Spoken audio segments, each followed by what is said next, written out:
এই পৃথিবীতে এমন একটি শহর আছে যার উপর আল্লাহ নিজেই শপথ করেছেন। একটি শহর যেখানে পাপ করলেও ভয় লাগে আর নেক আমল করলে সওয়াব বহু গুণে বাড়ে। সেই শহরটি হল মক্কা আল মুকাররমা। পবিত্র কুরআনে সূরা আল বালাদ আল্লাহ সুবহানাহু ওয়া তাআলা ইরশাদ করেন, لا أقسم بهذا البلد وأنت حل بهذا البلد। শপথ করছি এই নগরের, আর তুমি এই নগরের হালালকারী। সূরা আল বালাদ আয়াত 1-2। ভাই, আল্লাহ যখন কোনো কিছুর শপথ করেন তখন বুঝে নিতে হয় সেটি আল্লাহর কাছে অত্যন্ত মর্যাদা সম্পন্ন। আর এই নগরে অবস্থানকারী ছিলেন আমাদের প্রিয় নবী মুহাম্মদ সাল্লাল্লাহু আলাইহি ওয়াসাল্লাম। মক্কা শহরের নিরাপত্তা সম্পর্কে আল্লাহ সুবহানাহু ওয়া তাআলা পবিত্র কোরআনে ইরশাদ করেন, أولم يروا أنا جعلنا حرما آمنا ويتخطف الناس من حولهم؟ তারা কি দেখে না যে আমি তাদের জন্য একটি নিরাপদ হারাম ভূমি স্থাপন করেছি, অথচ তাদের চারপাশ থেকে মানুষ ছিনিয়ে নেওয়া হয়? সূরা আল আনকাবুত আয়াত ৬৭। এই শহর এমন যেখানে মানুষ নিরাপদ, প্রাণী নিরাপদ, এমনকি গাছও নিরাপদ। ইবনে আব্বাস রাদিয়াল্লাহু আনহুমা থেকে বর্ণিত, তিনি বলেন, মক্কা বিজয়ের দিন রাসূলুল্লাহ সাল্লাল্লাহু আলাইহি ওয়াসাল্লাম বলেছেন, এ শহরকে আল্লাহ মহিমান্বিত ও মর্যাদা সম্পন্ন করেছেন। এর কাটা গাছও কাটা যাবে না, শিকার তাড়া করা যাবে না, রাস্তায় পড়ে থাকা জিনিস প্রচারের উদ্দেশ্য ব্যতীত কেউ কুড়িয়ে নিতে পারবে না। বুখারী হাদিস নম্বর 1587।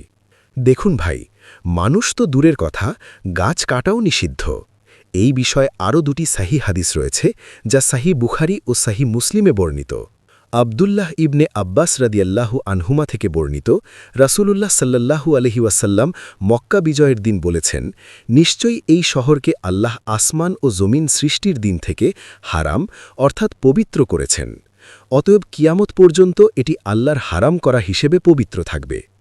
আমার আগে কারোর জন্য এতে যুদ্ধ করা হালাল ছিল না, আর আমার জন্য শুধু দিনের একটি মুহূর্ত অর্থাৎ বিজয়ের সময় ছাড়া হালাল করা হয়নি।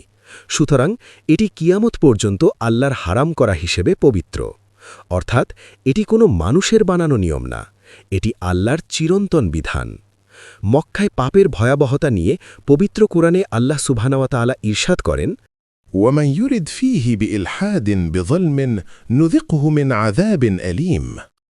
আর যে ব্যক্তি এতে অর্থাৎ হারাম ভূমিতে জুলুমের মাধ্যমে অন্যায় করার ইচ্ছা করবে, আমি তাকে যন্ত্রণাদায়ক শাস্তির স্বাদ আস্বাদন করাব।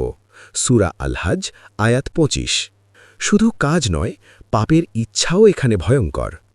মক্কায় নেক আমলের মর্যাদা নিয়ে সুনান ইবনে মাজা ও মুসনাদ আহমদ হাদিসে এসেছে, রাসূল সাল্লাল্লাহু আলাইহি ওয়াসাল্লাম বলেছেন, মসজিদে হারামে এক সালাত অন্য স্থানের ১,০০,০০০ সালাতের চেয়ে উত্তম।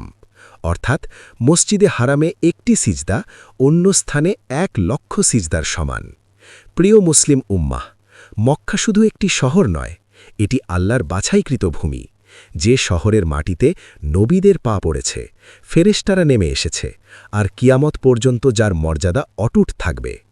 আল্লাহ যেন আমাদের সবাইকে এই পবিত্র নগরীতে বারবার যাওয়ার তৌফিক দেন। আমিন।